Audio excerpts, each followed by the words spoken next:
अस्सलाम वालेकुम। आज फंडामेंटल ऑफ नर्सिंग की हम last unit process of hospitalization को स्टडी करेंगे। इसके बाद हमारे 2-3 सेशन ऐसे होंगे जिसमें हम बेसिकली एमसीक्यूज को डिस्कस करेंगे कि हमारे पास बेसिकली फंडामेंटल ऑफ नर्सिंग या एनाटॉमी और फिजियोलॉजी की एमसीक्यूज होती किस तरह है, उसको सॉल्व किस तरह किया जाता है। आज हम बेसिकली ये कम से कम क्लियर करेंगे कि हमारे पास हॉस्पिटलाइजेशन क्या है, वहाँ कौन कौन से टीम्स मौजूद होते हैं, प्रोसेस ऑफ हॉस्पिटलाइजेशन मतलब ये है हॉस्पिटलाइजेशन की टाइप्स कितने हैं, कौन कौन लोग इसको डील करते हैं और आप नर्सिंग की रिस्पॉन्सिबिलिटीज़ इसमें क्या है। तो आपने वीडियो को आखिर तक। अस्सलाम वालेकुम। अगर आपने अभी तक हमारे चैनल को सब्सक्राइब नहीं किया तो सब्सक्राइब का बटन दबाएं, बेल का बटन दबाएं, ताकि हमारे जितनी भी नए लेक्चर्स हैं उसकी नोटिफिकेशन सबसे पहले आपको। सबसे पहले हमारे पास कुछ टर्मिनोलॉजीज या कुछ बेसिक कंसेप्ट समझना बहुत ज़्यादा ज़रूरी है, जिसमें हमारे पास सबसे पहले है टीम। कि टीम बेसिकली हमारे पास हॉस्पिटल में जब भी आप जाते हैं वहाँ पे बेसिकली टीम्स मौजूद होती है। मतलब यह है कि ये पेशेंट है, एक पेशेंट के लिए बहुत सारे लोग जो है वो काम करते हैं। वो डॉक्टर्स होते हैं, वो नर्सेस होते हैं, वो फार्मासिस्ट होते हैं, कंसल्टेंट होते हैं, जो पोर्टर्स है वो होते हैं, क्लास 4 होते हैं, जो स्वीपर हैं वो होते हैं। ये बेसिकली सारे लोग जो है ये काम करते हैं पेशेंट के लिए। ये जितनी भी लोग काम करते हैं ये बेसिकली टीम्स में काम करते हैं। टीम बेसिकली हमारे पास क्या है, कम्बिनेशन ग्रुप ऑफ पीपल है जिसका बेसिकली एक टास्क होता है, किसी टास्क को कंप्लीट करना। ये क्या है, ये गोल होता है हमारे पास एक टीम की। सबसे पहले ग्रुप ऑफ पीपल, टीम क्या है, ग्रुप ऑफ पीपल है जिसका एक स्पेशलिटी क्या होगा, उनके पास एक स्किल्स होंगे। जिस तरह हमारे पास नर्सेस हैं, नॉलेज और प्रैक्टिकल स्किल्स। अब उन्होंने किसी मखसूस टास्क को या प्रोजेक्ट को कंप्लीट करना होता है। Group of people specialize skill है उनके पास और किसी टास्क को कंप्लीट करना, ये बेसिकली एक टीम का काम है। दूसरा हमारे पास है टीम नर्सिंग। अब टीम नर्सिंग यहाँ पे बेसिकली क्या काम करते हैं, तो ये हमारे पास ग्रुप ऑफ प्रोफेशनल्स है जिनके पास प्रोफेशनल डिग्रीज होती है, डिप्लोमास होते हैं।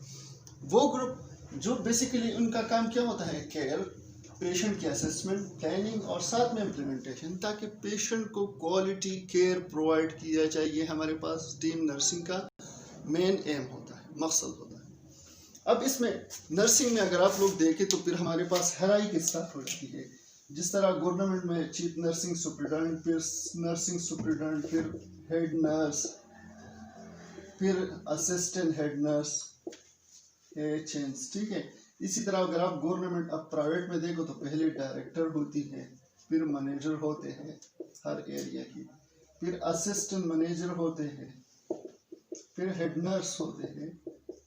अगर आप एजुकेशन में देखो तो हमारे पास जो नर्सिंग एजुकेशन सर्विसेज है उसका टीम लीड होता है, मैनेजर होता है नर्सिंग एजुकेशन NES है। फिर उसके क्लिनिकल जो CNIs है, क्लिनिकल नर्सिंग इंस्ट्रक्टर, इस तरह होते हैं। ये बेसिकली सारे लोग काम करते हैं टीम में। अब हमारे पास क्या है, हॉस्पिटलाइजेशन या एडमिशन। आप अस्पताल में जब जाते हो तो लोग कहते हैं कि मुझे अस्पताल में दाखिल कर दिया गया, मुझे हॉस्पिटल में एडमिशन यानी एडमिट कर दिया। अब एडमिट का मतलब बेसिकली क्या है, फॉर्मल आपको जो है हॉस्पिटल की अथॉरिटी से जब आपको परमिशन मिलती है कि आप विद इन हॉस्पिटल स्टे कर सकते हो। ये क्या है, फॉर्मल आपको जब भी जो आपको यानी रिक्विजिशन आपकी होती है वो आपकी फॉर्मली एक्सेप्ट हो जाए, ठीक है। पेशेंट की फॉर्मल एक्सेप्टेंस पेशेंट हॉस्पिटल में, ताकि उसकी ट्रीटमेंट कर सके, उसकी केयर कर सके। ट्रीटमेंट और केयर के लिए पेशेंट को फॉर्मली एक्सेप्टेबल करना, इसे हम कहते हैं एडमिशन, कि ये पेशेंट एडमिट हो गया। अब यह आप लोगों ने समझना है टाइप्स ऑफ एडमिशन। बेसिकली हमारे पास जो टाइप्स है वो एडमिशन की वो 2 है। अगर आप टाइप्स देखो, मतलब ये है अस्पताल में जब भी मरीज दाखिल होगा वो 2 तरीके से होगा। या आप लोगों ने नाम सुना होगा OPD यानी आउट पेशेंट डिपार्टमेंट, ठीक है। और दूसरा हमारे पास है इमरजेंसी। कोई भी इमरजेंसी केस हो जाता है, जिस तरह एक्सीडेंट हो गया, पेशेंट को फ्रैक्चर हो गया, वो हॉस्पिटल में चला गया, इमरजेंसी केसेस है। किसी ने पॉइजन खाई, वो हॉस्पिटल चला गया, वो क्या है, वो यानी जो हमारे पास एक्यूट केसेस होती है वो इमरजेंसीज में जाती है। जो क्रोनिक कोल्ड केसेस होते हैं उनको ओपीडी में बुलाया जाता है, उसके ज़रिए पेशेंट हॉस्पिटलाइज होता है, यानी फॉर्मली एक्सेप्टेंस उसकी स्टे हॉस्पिटल वाले परमिट कर देते हैं। अब हमारे पास जिस तरह हमने पहले डिस्कस की कि हमारे पास जो हॉस्पिटलाइजेशन है या ओपीडी के ज़रिए होगी या इन पेशेंट, जो इमरजेंसी यानी अनप्लेन्ड जो हमारे पास एडमिशन्स है वो होती है। जो ओपीडी के ज़रिए वो 1 महीने का टाइम दिया जाता है, 2 महीने का टाइम दिया, प्लेन एडमिशन्स होते हैं जिसकी वजह से कोल्ड केस होता है, इमरजेंसी नीड नहीं होती, इसी वजह से जिस तरह हर्निया की केसेस होते हैं, या हमारे पास जो पेशेंट को टॉन्सिलाइटिस है, फेरेंजाइटिस है, उसके लिए टाइम दिया जाता है पेशेंट को। तो ये हमारे पास क्या है, प्लान्ड जो ओपीडी आउट पेशेंट डिपार्टमेंट के ज़रिए होती है, जो कंसल्टेंट क्लिनिक के ज़रिए होते हैं, वो हमारे पास प्लान्ड एडमिशन्स होते हैं। अब अगर आप देखें प्रोसेस ऑफ हॉस्पिटलाइजेशन, मतलब ये है जब भी हमारे पास पेशेंट हॉस्पिटलाइज होगा, या ओपीडी के ज़रिए एडमिट हुआ या हमारे पास इमरजेंसी के ज़रिए पेशेंट एडमिट हो गया हॉस्पिटल में, तो आप प्रोसेस ऑफ हॉस्पिटलाइजेशन में सबसे पहले क्या करेंगे, जैसे ही आप सबसे पहले पेशेंट को रिसीव करेंगे, आपने सबसे पहले जो कंसल्टेंट ऑर्डर्स होते हैं, जहाँ यहाँ पे कम से कम ये चीज़ क्लियर होनी चाहिए कि जब भी पेशेंट हॉस्पिटल में आता है तो वो किसी कंसल्टेंट के अंडर होगा या किसी डायग्नोस के, मतलब है कि पेशेंट को टेम्परेचर बार बार हो रहा है तो उसके लिए पहले इमरजेंसी में उसको इन्वेस्टिगेट किया जाता है, मलेरिया, डेंगू, टाइफाइड, इन चीज़ों के लिए उसको इन्वेस्टिगेट किया जाता है। फिर जब डायग्नोस निकलती है तो फिर डिसाइड होता है कि ये अगर हमारे पास मेडिसिन का केस है, मेडिसिन के ज़रिए उसको एडमिट किया जाता है, या इन्फेक्शन का जो इन्फेक्शस डिजीज़ है उनके ज़रिए एडमिट होता है। कार्डियोलॉजी का पेशेंट होता है, वो कार्डियोलॉजी डिपार्टमेंट उसके अंडर एडमिट होता है। जो हमारे पास अगर फ्रैक्चर्स के है तो ऑर्थोपेडिक के ज़रिए एडमिट होता है। तो हर पेशेंट हमारे पास जब भी वार्ड में आता है वो किसी कंसल्टेंट के अंडर एडमिट होके आता है। तो सबसे पहले हमने रिव्यू करवाना है कि बेसिकली कंसल्टेंट ने जो नोट्स डाले हुए हैं कि आपने पहले पेशेंट को जब वार्ड में रिसीव करना है तो आपने बेसिकली करना क्या है, वो नोट्स आपने ऑर्डर्स पहले फॉलो करने हैं, उनको रिव्यू करवाना है। हो सकता है पेशेंट को उसकी बहुत ज़्यादा ज़रूरत हो, तो सबसे पहले कंसल्टेंट के हमारे पास जो ऑर्डर्स है उनको रिव्यू करवाना ज़रूरी है। दूसरा, हमारे पास हमने पेशेंट के पास जाना है, डायरेक्टली पेशेंट के साथ में मिलना है। जिस तरह हमारे पास पाकिस्तान में बहुत सारे ऐसे हॉस्पिटल में जिसमें नर्सिंग एजुकेशन सर्विसेज होती है, वो पहले स्टाफ नर्सेज जैसे इंडक्ट होते हैं उनको ट्रेनिंग करवाते हैं कि आपने पेशेंट को मीट एंड ग्रीट पॉलिसी बतानी है। मीट एंड ग्रीट पॉलिसी का मतलब है कि कोई बंदा गांव में जब नया आया है तो आप उसको बता दें कि ये हमारा मस्जिद है, ये हमारा प्लेग्राउंड है। इसी तरह पेशेंट हॉस्पिटल में आता है, सबसे पहले आप उसको बता दें कि भाई आपकी केयर के लिए रिस्पॉन्सिबल ऑन ड्यूटी में हूँ। अच्छा, ये वार्ड में वॉशरूम है, यहाँ पानी है, ताकि पेशेंट को मिसअंडरस्टैंडिंग है। इसे हम कहते हैं वार्ड ओरिएंटेशन। आपने आप इंट्रोड्यूस करवाना है, वार्ड ओरिएंटेशन करवाना है पेशेंट को। फिर पेशेंट को बेसिकली हमने असेस करवाना है, उसके वाइटल साइन लेने हैं कि भाई पेशेंट जब मैं रिसीव कर रहा हूँ तो उसकी वाइटल साइन इनिशियल कंडीशन कैसा है। उसके अगर किसी दूसरे हॉस्पिटल से पेशेंट एडमिट जो है वो ट्रांसफ़र हुआ है तो पेशेंट हो सकता है पेशेंट को प्लेबाइटिस हो, बहुत सारे किनोलेशन उसको हो चुकी है, या पेशेंट बेड रिडन हो, इमोबिलाइज हो, चल फिर नहीं सकता, हो सकता है उसको बेड सोर हो। तो ड्यूरिंग एडमिशन आपने पेशेंट की बेसिक असेसमेंट करवानी है ताकि आपको पता चले कि पेशेंट को आप किस वाइटल साइंस के साथ कौन से कंडीशन में आप रिसीव कर रहे हो। तो पेशेंट की बेसिक फिजिकल एग्जामिनेशन करवाना बहुत ज़्यादा ज़रूरी होता है।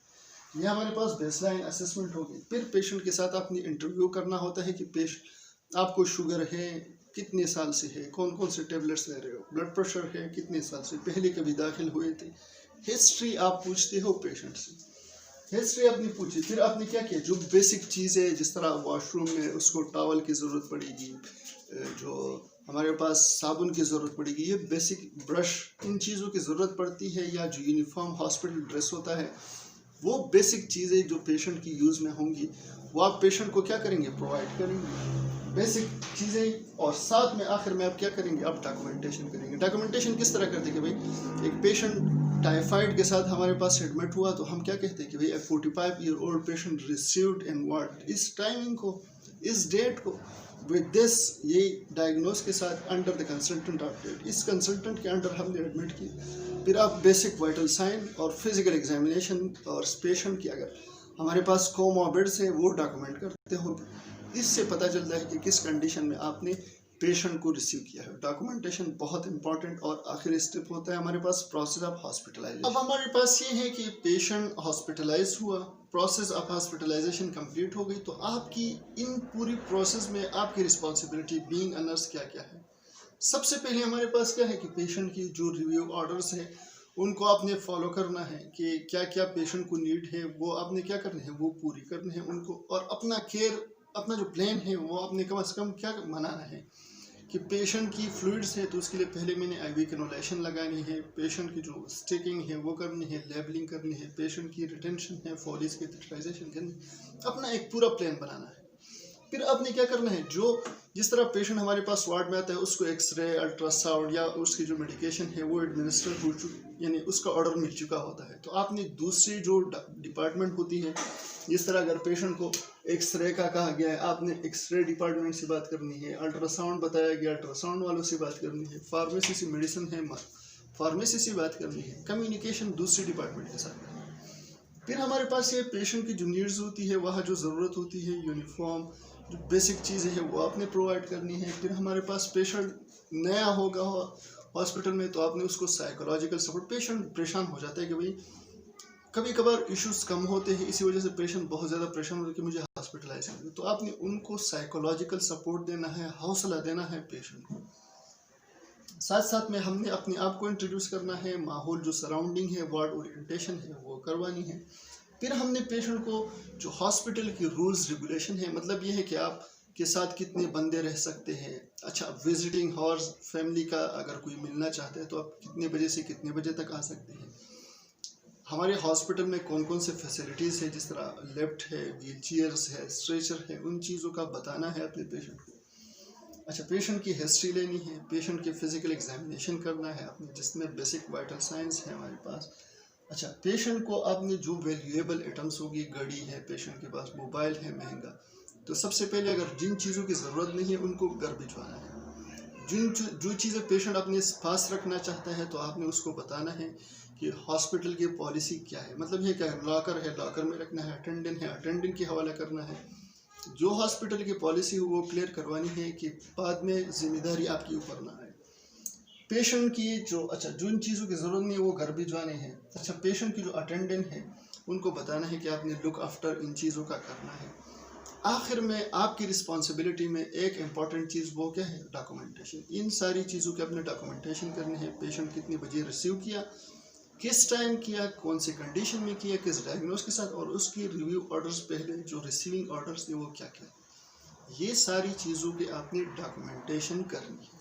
अब हमारे पास है प्रोसेस ऑफ ट्रांसफ़र, कि अगर पेशेंट हमारे पास इमरजेंसी में था, वार्ड में ट्रांसफ़र हो रहा है या वार्ड में मौजूद था, वो किसी सर्जरी के लिए ट्रांसफ़र हो रहा है एक डिपार्टमेंट से दूसरी, कौन कौन सी चीज़ों को आपने ख्याल रखना है। सबसे पहले हमारे पास ये है कि आपके पास ऑर्डर्स होने चाहिए कंसल्टेंट के, जिसके अंडर एडमिट हुआ, उन्होंने ऑर्डर दिया है कि इसको 9 बजे ओटी शिफ्ट करना है, तो आपने ऑर्डर सबसे पहले आपके पास ट्रांसफ़र के होना बहुत ज़रूरी है। दूसरी बात, जिस डिपार्टमेंट में या जिस जो स्टाफ है जिसके पास आप उसको ट्रांसफ़र करें उसको आपने इन्फॉर्म करना है, डिपार्टमेंट को इन्फॉर्म करना है कि आप बेड तैयार रखें, मैं पेशेंट को इमरजेंसी से एडमिट शिफ्ट कर रहा हूँ, या आप वार्ड में हो, आप जो है ऊटी उसको शिफ्ट कर रहे हो, तो आपने ऊटी वालों को बताना है कि मैं पेशेंट ट्रांसफ़र कर रहा हूँ, टाइमिंग ये है, अगर ऊटी टेबल खाली है तो मैं इसको ट्रांसफ़र कर दूँ। तो जिस डिपार्टमेंट को आपने ट्रांसफ़र करना है उसको नोटिफाई, उस बंदे को नोटिफाई करना बहुत ज़्यादा ज़रूरी है। अच्छा, पेशेंट के साथ आपने इंटरेक्शन करना है, जो चीज़ें उसको ज़रूरत होती है, मतलब ये है कि आप पेशेंट सर्जरी के लिए जा रहा है तो पेशेंट को आपने बताना है कि आपकी ये सर्जरी होगी जिसमें आपको जो है एनेस्थीसिया दिया जाएगा। मतलब यह है कि जो अगर पेशेंट बहुत ज़्यादा डिप्रेशन का शिकार खासकर ऊटी से पहले होता है तो आपने उसकी काउंसलिंग करनी है, उसका प्रोसीजर एक्सप्लेन करना है ताकि उसको आसानी हो अंडरस्टैंडिंग में। फिर हमारे पास ये है कि जो पर्सनल बिलोंगिंग है, मतलब ये है पेशेंट आपके वार्ड में था, वो ऊटी ऑपरेशन थिएटर जा रहा है, तो उसका सामान रहेगा, तो आपने अटेंडेंट को बताना है या उसका जो रिस्पॉन्सिबल बंदा है उसको नोटिफाई करवाना है कि अपनी पर्सनल बिलोंगिंग का जो आपकी चीज़ें हैं उसका ख्याल रखना ज़रूरी है। साथ में आप पेशेंट को शिफ्ट कर रहे हो, शिफ्ट करने से पहले उसकी वाइटल साइन क्या थी, उसकी फिजिकल मतलब ही आपने उसकी कैनुलेशन लगाई थी, आप फॉलीज के थिट्राइजेशन की, ये सारी असेसमेंट आपने करनी है। फिर आपने क्या करना है, जो ट्रांसपोर्टेशन मतलब कि आप उसको स्ट्रेचर के ज़रिए ट्रांसफ़र कर रहे हो, आप पेशेंट को जो है व्हील चेयर के ज़रिए ट्रांसफ़र कर रहे हो, तो आपने अरेंजमेंट करनी है व्हील चेयर का, या हमारे पास जो खासकर पोर्टर हॉस्पिटल में होते हैं वो अरेंज कर देते हैं, आप उसको बता देते हो कि स्ट्रेचर लेकर आओ, पेशेंट को शिफ्ट, वो स्ट्रेचर लेकर, व्हील चेयर की ज़रूरत होती है आप व्हील चेयर बुलाते हो, तो ट्रांसपोर्टेशन का आपने अरेंजमेंट करना है। साथ में फिर आपने जब पेशेंट को ट्रांसफ़र किया, फिर आपने अपने वार्ड के जो मैनेजर होता है, जो हेड नर्स होता है, जो असिस्टेंट या टीएल होता है, उसको आपने रिपोर्ट करना होता है कि पेशेंट मैंने ट्रांसफ़र कर दी, और आखिर में आपने डॉक्यूमेंटेशन करने होते हैं कि इस टाइम मैंने पेशेंट ट्रांसफ़र किया, ये जीसीएस था पेशेंट का, इसका हमारे पास साथ में जो वाइटल साइन थी ये थे, ये जो इंटेक्स थे, कैनुलेशन यहाँ लगा हुआ था, इतने गेज का था, फोलीज लगा हुआ था, एनजी लगा हुआ था, ये A to Z, और जिसको आपने हैंड ओवर किया पेशेंट, ये सब कुछ आपने डॉक्यूमेंट करना होता है। अब हमारे पास है डिस्चार्ज, मतलब यह पेशेंट जब डिस्चार्ज होता है, इसका मतलब है कि जो एग्रीमेंट हॉस्पिटल ने की थी मरीज़ के साथ कि मैं आपको 2 दिन के लिए दाखिल करूँगा, 3 दिन के लिए दाखिल करूँगा, या आप ठीक होने तक आप दाखिल रहेंगे, मतलब यह है उस एग्रीमेंट का एंड ख़त्म, जब फिनिश हो जाता है, जो एग्रीमेंट आपने पेशेंट के साथ किया था वो एग्रीमेंट ख़त्म होता है, उसे हम कहते हैं डिस्चार्ज। अब प्रोसेस ऑफ डिस्चार्ज में सबसे पहले हमारे पास क्या होना चाहिए, सबसे पहले आपके पास डिस्चार्ज समरी होना बहुत ज़रूरी है कि जिस कंसल्टेंट के अंडर था उन्होंने कहा कि इसको डिस्चार्ज कर दो, पहले आपके पास ऑर्डर ऑफ डिस्चार्ज होना बहुत ज़रूरी है। उसके बाद आपने क्या करना है, पेशेंट को बताना है कि आपने मेडिकेशन किस किस तरह करने, मतलब ये जो ट्रीटमेंट चल रही थी उसको कंटिन्यू किस तरह रखना है, कौन कौन से मेडिकेशन यूज़ करोगे, फ्रीक्वेंसी क्या होगी, कितना डोज यूज़ करोगे। साथ में टीचिंग प्लान आपने पेशेंट को प्रोवाइड करना है कि हमारे पास पेशेंट आप कौन सी डाइट लेंगे, एक्सरसाइज किस तरह करोगे, चलना फिरना किस तरह है, पानी कितना लेना है, खाना कौन कौन सी खाना है, ये बेसिक टीचिंग में आपकी इन्वॉल्व होना बहुत ज़रूरी है। और आखिर में क्या करेंगे हम, फाइनल असेसमेंट, पेशेंट हॉस्पिटल से जा रहा है, उसकी जो कैनुलेशन थी वो निकाल दी, उसका फोलीज की रिक्वायरमेंट नहीं थी निकाल दिया आपने, एनजी ज़रूरत नहीं थी निकाल दिया, ये सारी चीज़ें आपने डॉक्यूमेंट करने हैं कि पेशेंट जो जा रहा है उसका कोई बेड सोर नहीं है, प्लेवाइटिस नहीं है, उसका जो स्किन इंटीग्रिटी है वो मेंटेन है, मोबिलाइजेशन किस तरह है, ये A to Z आपने असेसमेंट करनी है। और आखिर में आपने क्या करना है, डॉक्यूमेंट करना है कि किस कंडीशन में पेशेंट अभी जा रहा है हॉस्पिटल। ये हमारे पास है प्रोसेस ऑफ डिस्चार्ज। अब लास्ट में हमारे पास है कि हमारे पास नर्सिंग की रिस्पॉन्सिबिलिटी डिस्चार्ज में क्या है। सबसे पहले हमारे पास क्या है कि आपके पास डिस्चार्ज रिटर्न में होना चाहिए, कि अगर किसी ने आपको कहा कि पेशेंट को डिस्चार्ज करो, आपने उसको घर भेज दिया, बाद में पता चला कि पेशेंट की ट्रीटमेंट अभी चल रही है, तो पेशेंट की आपके पास रिटर्न में जो डिस्चार्ज समरी है वो होना बहुत ज़रूरी है। उसके बाद हमारे पास क्या है, जो नेसेसरी अरेंजमेंट की ज़रूरत होती है पेशेंट को, मतलब यह है कि उसके हॉस्पिटल के ड्रेस में था, उसको अभी घर के ड्रेस में जाना है, घर का ड्रेस मंगवाना है, उससे ID बैंड और जो हॉस्पिटल की पॉलिसीज़ होती हैं वो चीज़ें लेनी है। स्ट्रेचर के ज़रिए जा सकता है, खुद नहीं चल सकता स्ट्रेचर या व्हील चेयर के ज़रिए जाएगा, तो पेशेंट की अरेंजमेंट करनी है, वो चीज़ों की ज़रूरत है अरेंज करनी है जिनकी ज़रूरत पड़ती है। पेशेंट को आपने इन्फॉर्म करना है कि आप अभी डिस्चार्ज हो रहे हैं, इस दिन डिस्चार्ज हो रहे हैं और इस टाइम डिस्चार्ज हो रहे हैं, ताकि पेशेंट को पता हो। पेशेंट को जो डिस्चार्ज टीचिंग है वो बतानी है कि क्या क्या आपने घर में करना है। अब उसके लिए आप एक मेथड यूज़ करते हैं जिसे हम मेथड कहते हैं, METOD। M से हमारे पास है मेडिकेशन, कौन कौन से दवाइयाँ घर में अपनी इस्तेमाल करें, एनवायरनमेंट आप कितना चल सकते हो या कहाँ कहाँ जा सकते हो, सफ़र कर सकते हो या नहीं, ड्राइव कर सकते हो या नहीं, एनवायरमेंटल चीज़ों के बारे में बतानी है पेशेंट। ट्रीटमेंट, आपने कितनी दिन के लिए ट्रीटमेंट लेनी है और उसमें कौन कौन सी चीज़ें, मतलब है आपने घर जाके कौन कौन सी ट्रीटमेंट को किस तरह फॉलो करना है। फिर हमारे पास ठीक के बाद आती है हमारे पास ओ से हमारे पास होती है आउट पेशेंट रेफरल, कि आपने अस्पताल 1 हफ्ते बाद आना है, दोबारा मुआयने के लिए 2 हफ्ते बाद आना है, रेफरल के बारे में बताना है। और D से हमारे पास है डाइट, घर जाके आपने कौन कौन सी डाइट लेनी है, नमक का इस्तेमाल कितना करना है, शुगर का इस्तेमाल कितना करना है, मेथड बेसिकली हमारे पास डिस्चार्ज समरी की टीचिंग होती है, जिसके बेस पे आप मरीज को सब कुछ बताते हो। तो यहाँ पे हमारे पास जो 11th यूनिट है वो ख़त्म हो गया।